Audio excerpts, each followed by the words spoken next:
Welcome to Xi Jinping Briefing. The content of the briefing includes: Australian investors warn to brace for further challenges amid China's economic downturn. China stocks lost decade means an uphill battle to regain trust. How Taiwan fell prey to the baying wolves of China and Japan. China is facing more overseas security risks in year of elections, report says. U.S. lawmaker moves to ban Chinese biotech firms from contracts on military link. Australian investors warn to brace for further challenges amid China's economic downturn. The Sydney Morning Herald. Australian investors are being warned to prepare for further challenges in China as Beijing struggles to find a solution for its slowing economy. The country's share market has dropped over 40% in the past 3 years, and economists say that recent attempts to stimulate the economy, such as injecting 2 trillion yuan, $430 billion, into the share market and cutting reserve requirements, will not be enough to reverse the situation. China is Australia's largest trading partner, with resources and commodities being the industries most exposed to China's economic woes. China stocks lost decade means an uphill battle to regain trust. Bloomberg. The MSCI China Index has fallen about 17% since the end of 2013, a period that saw equity gauges in the US and India at least double. It's a disturbing track record for investors who bought into China's economic growth story, only to be hammered by sudden flare-ups of geopolitical tensions, unpredictable regulatory clampdowns, and the state's growing control over private enterprises. How Taiwan fell prey to the baying wolves of China and Japan. Telegraph. Taiwan's recent election has reminded the world of the island's recent history as a single democratic polity, writes Christopher Harding in The Telegraph.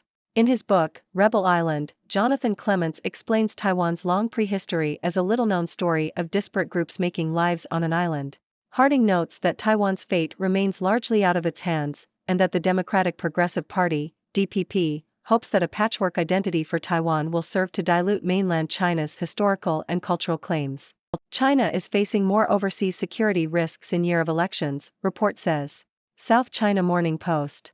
China may face increased uncertainty and challenges in safeguarding its overseas interests this year due to elections in more than 60 countries.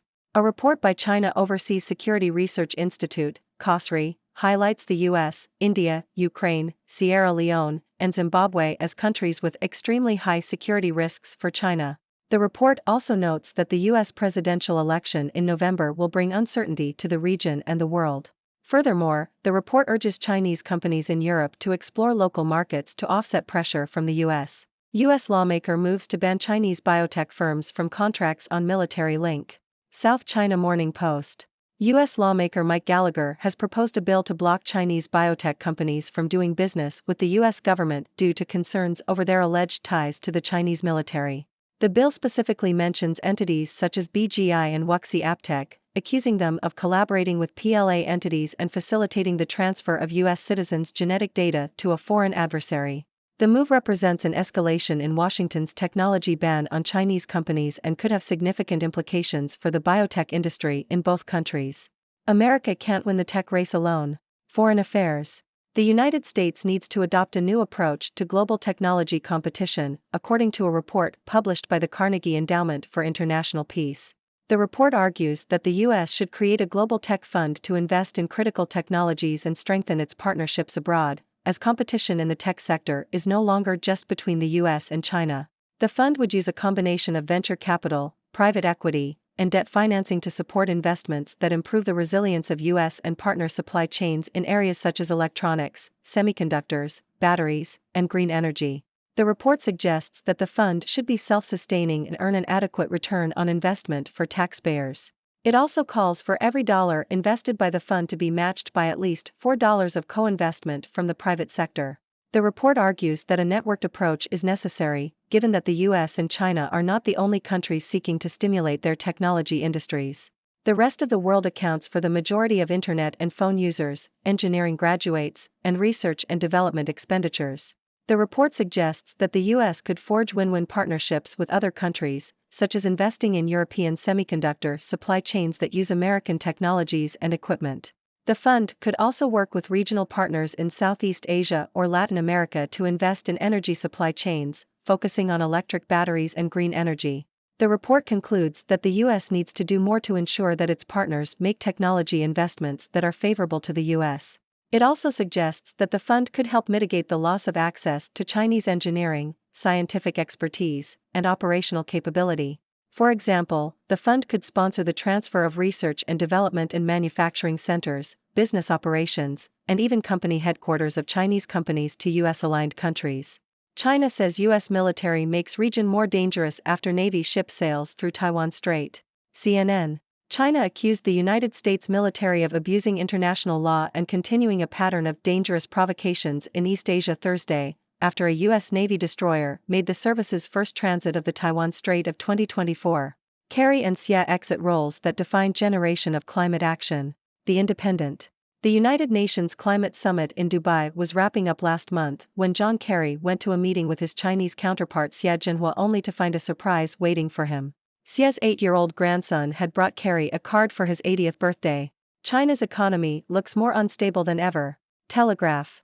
Chinese equities are a contrarian buy, as the Shanghai and Shenzhen stock markets are close to bottoming out, according to Ambrose Evans-Pritchard in the Telegraph.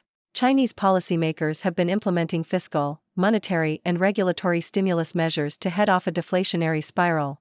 The government has added 1 trillion Chinese yuan, $140 billion, of fiscal stimulus for social housing and water projects, with another 1 trillion Chinese yuan expected in March.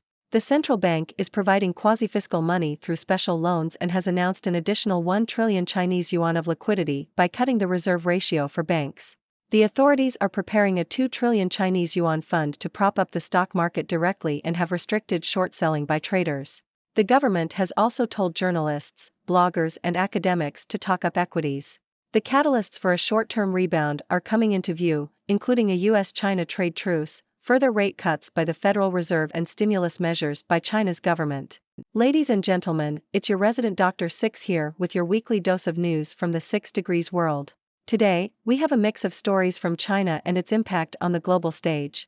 So, grab your tea and get ready to dive in. First up, we have a warning for Australian investors who are being told to brace themselves for more challenges as China's economy continues to slow down. It's no secret that China is Australia's largest trading partner, so any economic downturn in China is bound to have a significant impact on the land down under. It's like having your favorite actor suddenly lose their charm, things just won't be the same. Speaking of economic downturns, China's stock market has had a rough ride over the past few years, losing about 40% of its value.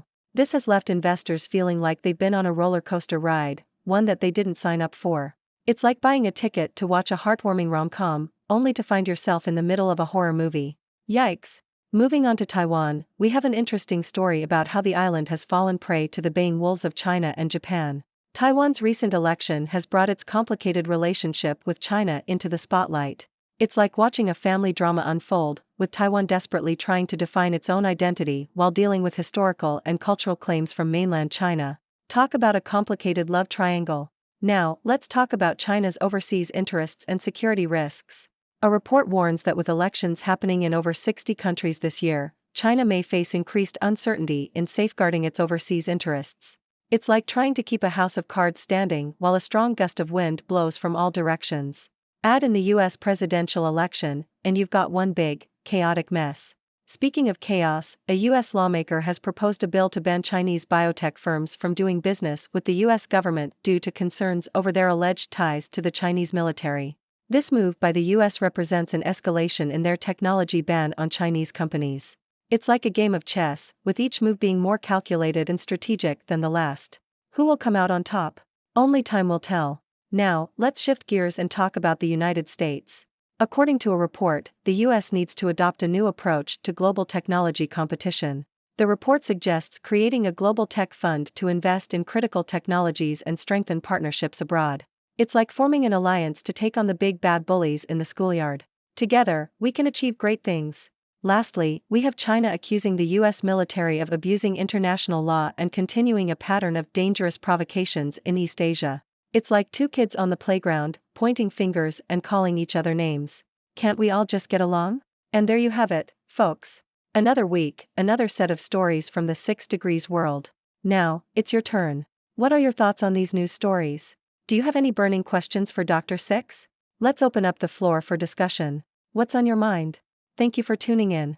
The content above showcases the latest briefing reports and analytical synopses, thoughtfully curated by the 6Do team. These insights stem from a wide array of reputable media outlets, think tanks, government sources, and specialized experts worldwide. We encourage you to explore these sources for a comprehensive perspective. Keep in mind that while the content may not always align with the official standpoint of 6Do Brief, it's not meant to be taken as absolute directives for decision-making. Comprising seasoned media professionals, learned scholars, and accomplished scientists, the 6Do team embodies a trailblazing, fully independent media entity. To customize 6Do Brief to meet your professional needs, you have the option to subscribe to a diverse array of briefings on our website, 6dobrief.com. Regardless of your location, you can conveniently receive 6Do Brief via email.